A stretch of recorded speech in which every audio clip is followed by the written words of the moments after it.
ಸರ್ಕಾರಿ ಆಸ್ಪತ್ರೆಗಳಲ್ಲೂ ಕೀಮೋಥೆರಪಿ ಸೌಲಭ್ಯ ಪರಿಚಯಿಸಲು ಕ್ರಮ. ದಿನೇಶ್ ಗುಂಡೂರಾವ್, ಹೆಣ್ಣೂರು ರಸ್ತೆಯಲ್ಲಿ ಸ್ಪರ್ಶ್ ಆಸ್ಪತ್ರೆ ನೂತನ ಶಾಖೆ ಉದ್ಘಾಟನೆ ವೇಳೆ ಘೋಷಣೆ. ಸರ್ಕಾರಿ ಆಸ್ಪತ್ರೆಗಳಲ್ಲೂ ಕೀಮೋಥೆರಪಿ ಸೌಲಭ್ಯವನ್ನು ಪರಿಚಯಿಸುವ ನಿಟ್ಟಿನಲ್ಲಿ ರಾಜ್ಯ ಸರ್ಕಾರ ಮುಂದಾಗಿದ್ದು, ಮುಖ್ಯಮಂತ್ರಿಗಳು ಮೈಸೂರಿನಲ್ಲಿ ಶೀಘ್ರದಲ್ಲೇ ಚಾಲನೆ ನೀಡಲಿದ್ದಾರೆ ಎಂದು ಆರೋಗ್ಯ ಸಚಿವ ದಿನೇಶ್ ಗುಂಡೂರಾವ್ ಘೋಷಿಸಿದರು.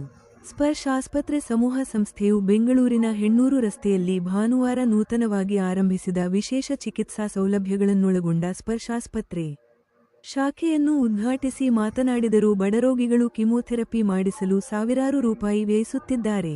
ಸರ್ಕಾರಿ ಆಸ್ಪತ್ರೆಯಲ್ಲೂ ಈ ಸೌಲಭ್ಯ ಒದಗಿಸಿದರೆ ಸಾಕಷ್ಟು ಜನರಿಗೆ ಸಹಕಾರಿಯಾಗಿದೆ.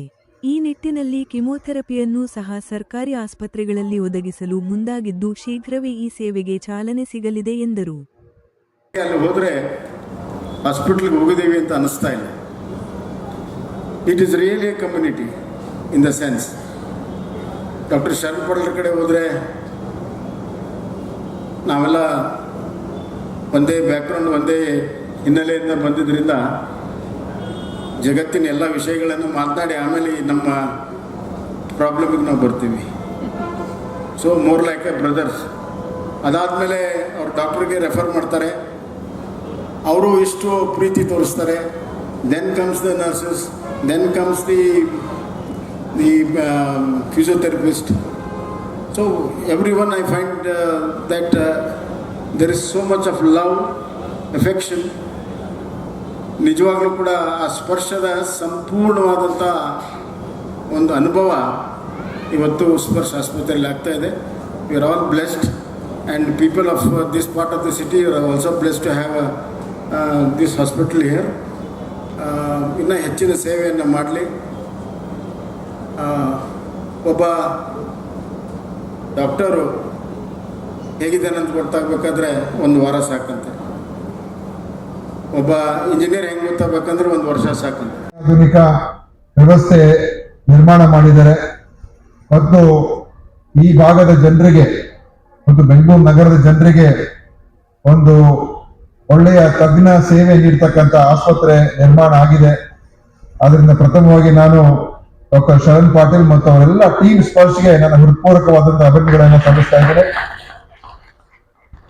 ಅವ್ರು ಹೇಳಿದ್ರು 19 ವರ್ಷಗಳಲ್ಲಿ ಅವರು ಈ 8 ಇನ್ನೇನು 9ನೇ ಆಸ್ಪತ್ರೆ ಕೂಡ ಸರ್ಜಾಪುರದಲ್ಲೂ ಉದ್ಘಾಟನೆ ಆಗ್ತಾ ಇದೆ. ಬಹಳ ದೊಡ್ಡ ಸಾಧನೆ ಇದೆ. ಇದು ಸುಲಭ ಸಾಧನೆ ಅಂತೂ ಅಲ್ಲ. ಯಾಕೆಂತ ಹೇಳಿದ್ರೆ ಅನೇಕ ಜನರಿಗೆ ಅನೇಕ ಅವಕಾಶಗಳು ಸಿಗ್ತದೆ, ಆದರೆ ಯಾವ ರೀತಿಯಾಗಿ ಅದನ್ನು ಉಪಯೋಗಿಸ್ಕೊಳ್ತೀವಿ ಅದು ಅಷ್ಟು ಅನೇಕ ಜನ ಅದನ್ನು ಉಪಯೋಗಿಸ್ಕೊಳ್ಳೋದಿಲ್ಲ. ಆದರೆ ಡಾಕ್ಟರ್ ಶರಣ್ ಪಾಟೀಲ್ ಅವರ ಒಂದು ಲೀಡರ್ಶಿಪ್ ಏನಿದೆ ಅದು ಇವತ್ತು ಈ ಮಟ್ಟದಲ್ಲಿ ಸ್ಪರ್ಶ್ ಬೆಳೆದಕ್ಕೆ ಸಾಧ್ಯ ಆಗಿದೆ. ಅವ್ರು ಕೇವಲ ಒಂದು ಡಾಕ್ಟರ್ ಆಗಿ ಅಂತ ಅಲ್ಲ, ಆಸ್ಪತ್ರೆ ನಿರ್ಮಾಣ ಮಾಡಬೇಕಾದ್ರೆ 108 ಕೆಲಸ ಇರ್ತದೆ. ಜಮೀನು ನೋಡಬೇಕು, ಪರ್ಮಿಷನ್ ತಗೊಳ್ಬೇಕು, ಒಳ್ಳೊಳ್ಳೆ ಜನರನ್ನ ಸೇರಿಸ್ಕೋಬೇಕು, ಹತ್ರ ಅವ್ರನ್ನ ಜೊತೆ ಬರೋ ತರ ಅವ್ರಿಗೆ ಇನ್ಸ್ಪೈರ್ ಮಾಡಬೇಕು, ಒಂದು ಕನಸಿರ್ಬೇಕು, ಒಂದು ವಿಷನ್ ಇರಬೇಕು, ಮತ್ತು ಇದೆಲ್ಲವನ್ನು ಕೂಡ ಅನುಷ್ಠಾನ ಮಾಡ್ತಕ್ಕಂಥದಕ್ಕೆ ಆ ಒಂದು ಕಾರ್ಯಕ್ಷಮತೆ ಇರಬೇಕು, ಆ ಕೇಪಬಿಲಿಟಿ ಇರಬೇಕು. ಅಂದ್ರೆ ಒಂದು ಲೀಡರ್ಶಿಪ್ ಕ್ವಾಲಿಟೀಸ್ ಬೇಕು. ಆ leadership qualities doctor Sharan Patil ಇದೆ, ಅದು ತೋರಿಸ್ಕೊಟ್ಟಿದ್ದಾರೆ. ಇದು ಒಂದು ಅತ್ಯಂತ ಹೆಮ್ಮೆಯ ಕೆಲಸವನ್ನು ಅವ್ರು ಮಾಡಿದ್ದಾರೆ ಅಂತ ಹೇಳೋದಕ್ಕೆ ಬಯಸ್ತಾ ಇದ್ದೀನಿ. ಅದ್ರ ಜೊತೆಯಲ್ಲಿ ಅದೊಂಥರ ಅವ್ರು ಹೇಳುವಂತ, ನಾನು ಜೊತೆ ಚರ್ಚೆ ಮಾಡಬೇಕಾದ ಅನೇಕ ಸಂದರ್ಭಗಳು ಭೇಟಿಯಾಗಿದ್ದೀನಿ. ಅವ್ರಿಗೊಂದು ಕಮಿಟ್ಮೆಂಟ್ ಇದೆ, ಏನಾದ್ರೂ ನಾವು ಮಾಡಬೇಕು, ಒಂದು ಸಾಧಿಸಬೇಕು, ಒಂದು ಕೇವಲ ಒಂದು ಲಾಭ ಮಾಡಬೇಕು, ಪ್ರಾಫಿಟ್ ಮಾಡಬೇಕು ಅಂತ ಒಂದೇ ಉದ್ದೇಶ ಇಲ್ಲಿ ಇಟ್ಕೊಂಡಿಲ್ಲ. ಇವತ್ತು ಅವ್ರು ನಾವೇನು ನೋಡ್ತಾ ಇದೀವಿ, ಇವತ್ತು ಆಸ್ಪತ್ರೆ ಅಥವಾ ವೈದ್ಯಕೀಯ ಕ್ಷೇತ್ರ ಇದು ಒಂಥರ ಬಿಸ್ನೆಸ್ ಕೂಡ ಆಗೋಗಿದೆ. ಈ ಕಾರ್ಪೊರೇಟ್ಸ್ ಎಲ್ಲ ಬಂದು ಅದರಲ್ಲಿ ಒಂದು ರೀತಿ ಕಾರ್ಪೊರೇಟೈಸ್ ಆಗಿರ್ತಕ್ಕಂಥ ವ್ಯವಸ್ಥೆ ನಿರ್ಮಾಣ ಆಗೋಗಿದೆ. ಅನೇಕ ದೊಡ್ಡ ದೊಡ್ಡ ಆಸ್ಪತ್ರೆಗಳು ಇವತ್ತು ವಿದೇಶದ ಬಂಡವಾಳ ಹೂಡಿಕೆದಾರ ಬಂದು ಇನ್ವೆಸ್ಟ್ ಮಾಡಿ ಈಗ ಆಸ್ಪತ್ರೆಗಳೆಲ್ಲ ಅವ್ರದ್ದಾಗೋಗಿದೆ. ನಾನು ಹೆಸರುಗಳು ಹೇಳಕ್ ಹೋಗೋದಿಲ್ಲ. ಅದೇ ಆ ಮ್ಯಾನೇಜ್ಮೆಂಟ್ ಇವತ್ತು got into the control of foreign investors. ದೊಡ್ಡ ದೊಡ್ಡ ಆಸ್ಪತ್ರೆಗಳು, ಆ ಚೈನ್ಗಳು ಏನಾಗ್ತದೆ ಅಂತ ಆಸ್ಪತ್ರೆಗಳು ಆ ತರ ಆದಾಗ ಹೋಲ್ ಆ ಒಂದು ಧ್ಯೇಯವಾಕ್ಯ ಅಂತ ಏನ್ ಹೇಳ್ತಾ ಇದ್ರು ನಮ್ಮ ಜಸ್ಟಿಸ್ ಶಿವರಾಜ್ ಪಾಟೀಲ್, ಅವರ ಧ್ಯೇಯವಾಕ್ಯನೇ ಬೇರೆ ಆಗಿ ಹೋಗ್ತದೆ. ನಾವು ಎಷ್ಟು ಪ್ರಾಫಿಟ್ ಮಾಡಿದ್ದೇವೆ, ಎಷ್ಟು ಸರ್ಜರೀಸ್ ಮಾಡಿದ್ದೇವೆ, ಎಷ್ಟು ಸ್ಕ್ಯಾನ್ಸ್ ಮಾಡಿದ್ದೇವೆ, ಈ ಆ ಬಾಟಮ್ ಲೈನ್ ಅನ್ನು ಅವಾಗ ಜನರ ಪೇಷಂಟ್ಸಿನ ರೋಗಿಗಳ ಒಂದು ವಿಷಯದ ಬಗ್ಗೆ ಏನು ನಮ್ಮ ಗಮನ ಇರಬೇಕು, ನಮ್ಮ ಪ್ರಥಮ ಕರ್ತವ್ಯ, ಆದ್ಯ ಕರ್ತವ್ಯ ಇರಬೇಕು, ಅದ್ರ ಬಗ್ಗೆ ಕಡಿಮೆ ಆಗ್ತಾ ಹೋಗ್ತದೆ. ಅಟ್ಮಾಸ್ಫಿಯರ್ ಚೇಂಜ್ ಆಗ್ತದೆ. ನಾನು ಡಾಕ್ಟರ್ ಶರದ್ ಪಾಟೀಲ್ ನಾವೆಲ್ಲ ಮಾತಾಡ್ತಾ ಇರ್ಬೇಕಂದ್ರೆ ನಾವು ಅದೇ ಹೇಳ್ತಾ ಇದ್ವಿ. It is not how we do it, it's not just how we do it, it's way we do it. ನಾವು ಯಾವ ರೀತಿ ಮಾಡ್ತೀವೋ ಅದು ಮುಖ್ಯ.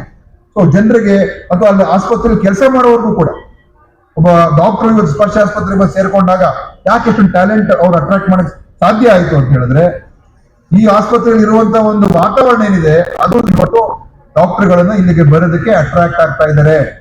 ಯಾಕಂದ್ರೆ ಇಲ್ಲಿ ಒಂಥರ ಆ ಒಂದು ಫ್ಯಾಮಿಲಿ ಅಟ್ಮಾಸ್ಫಿಯರ್ ಮತ್ತು ಒಂದು ಒಳ್ಳೆ good intentions,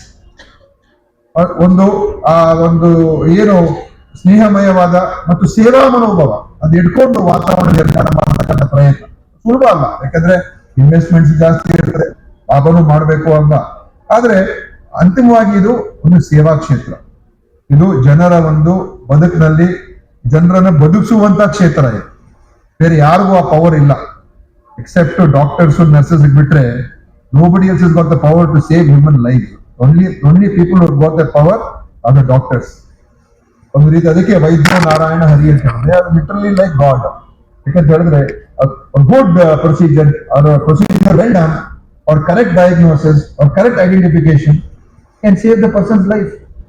A wrong diagnosis, a wrong way of doing it, or negligence on part of the team can end a person's life. So, ಇಷ್ಟೊಂದು ಅದಕ್ಕೊಂದು ಸೀಕ್ರೆಟ್ ಇದೆ, ಒಂದು ಸ್ಯಾಂಕ್ಟಿಟಿ ಇದೆ, ಒಂದು ಪಾವಿತ್ರತೆ ಇದೆ.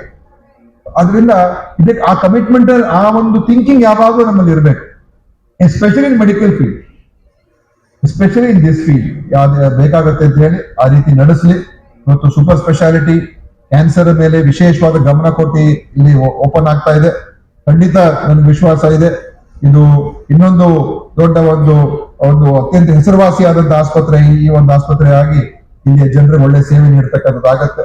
ಈಗಾಗಲೇ ಶರಣ್ ಪ್ರಕಾಶ್ ಪಾಟೀಲ್ ಅವರು, ನಮ್ಮ ವೈದ್ಯಕೀಯ ಶಿಕ್ಷಣ ಇಲಾಖೆಯವರು, ಅವರು ಕೂಡ ನಮ್ಮ ಸರ್ಕಾರದ ಬಗ್ಗೆ ಕೂಡ ಮಾತನಾಡಿದ್ದಾರೆ. ಅದೇನು ಈ ಕಡೆ ಸ್ವಾಮೀಜಿಯವರು ಹೇಳ್ತಾ ಇದ್ದೆ, ನಮ್ಮ ಹೆಲ್ತ್ ಡಿಪಾರ್ಟ್ಮೆಂಟ್ ಏನಿದೆ ಅದು ಸೂಪರ್ ಸ್ಪೆಷಾಲಿಟಿ ಕಡೆ ಹೋಗೋದಿಲ್ಲ. ಆದ್ರೂ ಕೂಡ ನಾವು ಅದನ್ನ ಬ್ರೀಚ್ ಮಾಡೋದಕ್ಕೆ ಪ್ರಯತ್ನ ಮಾಡ್ತಾ ಇದ್ದೀವಿ.